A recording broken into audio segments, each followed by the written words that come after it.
नमस्कार। जहां जहां भाजपा की सरकारें हैं वहां वहां राज्यपाल कौन है कोई नाम नहीं जानता। ऐसा लगता है कि भाजपा शासित राज्यों में राज्यपाल भवन के केयरटेकर की भूमिका में रहते हैं, वहां की फुलवारी सींच कर ही टाइम पास करते हैं। लेकिन जहां जहां विपक्ष की सरकारें हैं वहां वहां भाजपा के बनाए हुए राज्यपाल आफत मचाए रखते हैं। मैं ये बात बड़ी जिम्मेदारी से कह रही हूँ। जैसे तमिलनाडु के राज्यपाल RN रवि, इन्होंने हद ही कर रखी है। आमतौर पर विधायक लोग सदन से वॉकआउट करते हैं, लेकिन तमिलनाडु सरकार के विरोध में राज्यपाल ही वॉकआउट कर जाते हैं। राज्य सरकार का लिखा हुआ भाषण तक नहीं पढ़ते हैं। ऐसा लगता है तमिलनाडु सरकार जो बिल विधानसभा से पास करती है उन पर दस्तखत ही नहीं करते हैं। अभी कुछ दिन पहले सुप्रीम कोर्ट ने राज्यपाल भाई साहब को जोरदार फटकार लगा डाली। बोले राष्ट्रपति भी 3 महीने से ज्यादा बिल रोक कर नहीं रख सकते। चलिए ये तो हो गई 2-4 दिन पुरानी बात, लेकिन दोस्तों नई बात यह है कि जजों का, राज्यपालों का भाजपाई एजेंडा कहीं ना कहीं अब खुलकर बाहर निकल करके ही आ जाता है। हाईकोर्ट के जज साहब RSS की सभा में मुसलमानों को कठमुल्ला बता रहे थे। उसके बाद तमिलनाडु के राज्यपाल 12 अप्रैल को मदुरई के एक कॉलेज में छात्रों से जय श्री राम के नारे लगवा रहे थे। मदुरई के त्यागराज इंजीनियरिंग कॉलेज में राज्यपाल भाई साहब मुख्य अतिथि के रूप में पहुंचे। उन्होंने साहित्य प्रतियोगिता के विजेताओं को पुरस्कार बांटे। उसके बाद राज्यपाल RN रवि ने स्टूडेंट से 3 बार जय श्री राम का नारा लगवाया। अब दोस्तों सवाल यह है, क्या राज्यपाल भाजपाई एजेंडा फॉलो कर सकता है?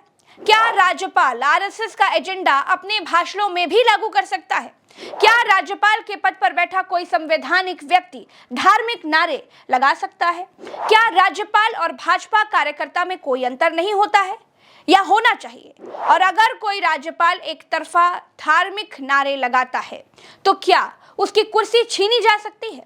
आज हम इन सवालों के जवाब समझेंगे। दोस्तों संविधान कहता है कि भारत एक सेक्युलर देश है और सेक्युलरिज्म भारत के संविधान के बेसिक स्ट्रक्चर में है। राष्ट्रपति, राज्यपाल जैसे संवैधानिक पद पर बैठे लोग संविधान की रक्षा की शपथ लेते हैं, इसीलिए उन्हें एक खास धर्म की बातें या फिर नारे सार्वजनिक तौर पर नहीं करना चाहिए। भारत में जब भी किसी व्यक्ति को संवैधानिक पद मिलता है तो उन्हें भारतीय संविधान के 159 अनुच्छेद के तहत शपथ दिलाई जाती है।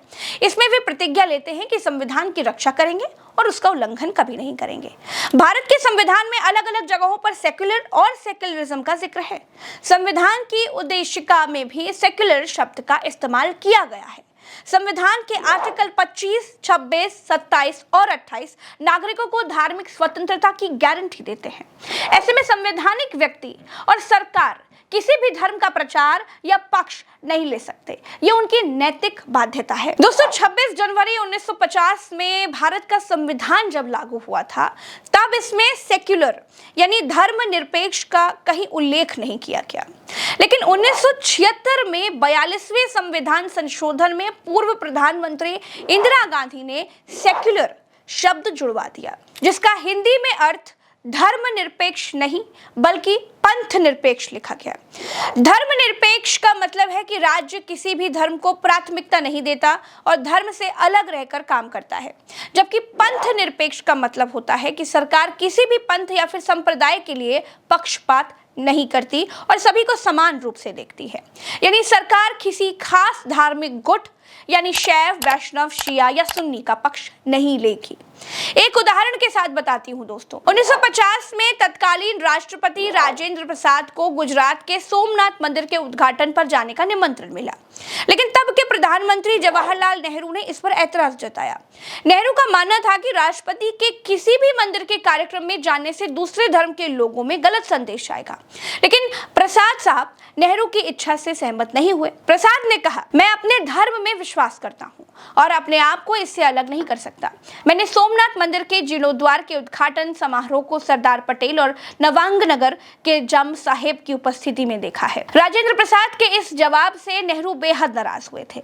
नेहरू ने सूचना एवं प्रसारण मंत्रालय को निर्देश दिए थे कि वो इस मौके पर राजेंद्र प्रसाद के दिए गए भाषण को सरकारी माध्यमों में कवर ना करें। आज की तारीख में जुडिशरी हो या राज्यपाल, हर जगह पर धार्मिक दिखावे की हवा चल रही है। संवैधानिक पदों पर बैठे लोग भाजपा के प्रथम पंक्ति के कार्यकर्ताओं की तरह बर्ताव कर रहे हैं।